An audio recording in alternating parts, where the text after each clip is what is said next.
usually when we perform in Europe and we're doing, let's say, a headline tour or headline shows, we have to work very hard at getting ourselves in the right frame of mind, because everything becomes mundane and trivial, and the other bands that you're playing with mean nothing to you, or at least very little. And so it becomes like a task to get yourself into this certain frame of mind where you need to be. And on this tour, I only need to watch 2 In Solitude songs every night, and I'm there. It's done. Just seeing them electrifying themselves, the audience, and creating this opening into the other worlds that the Devil's Blood can just step right into, and after that, Watain can step right into that. And I can't speak for Behemoth, but I think they have the same feeling. There's like 3 bands working up such a storm and creating such a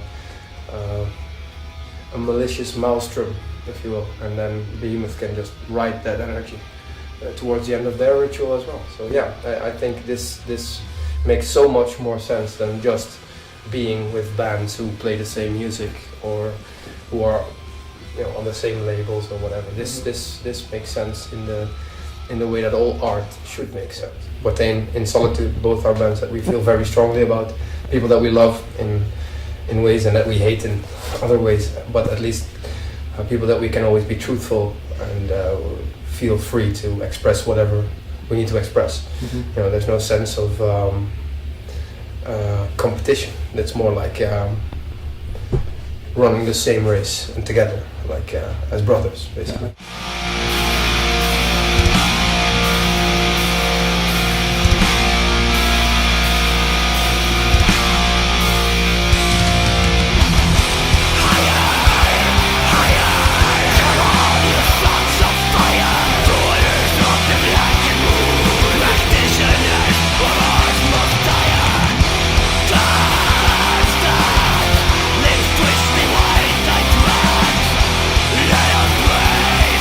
For a lot of people, it could be the point where they stop thinking that music is just music, but in fact it's a very meaningful spiritual exchange that needs to happen. Well, rock and roll was always the devil's music. It's always been about rebellion in a way. The music that people made not because they were told to, like in church or whatever, but more out of this sense of hopelessness and desperation, out of looking at a world that they didn't understand and hated, and needed something to hold against all that. And first with the blues and the rock and roll, and later with punk rock and heavy metal and black metal. This is just something that's evolved. Truth be told, at the end of the day, there was a lot of people doing it not for those reasons, but mainly out of purely an interest to make music, or just a way to get onto the stage or whatever. But whenever you have bands who do feel that what they are doing is, to quote the classic, the fist in the face of God, then it can be very powerful.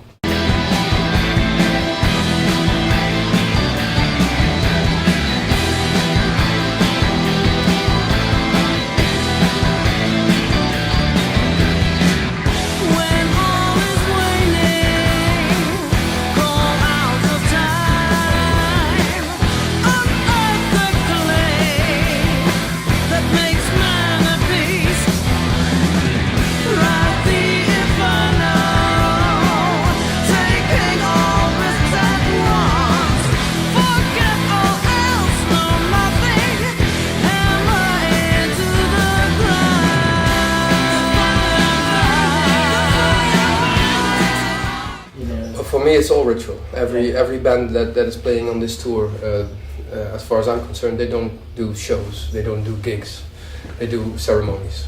They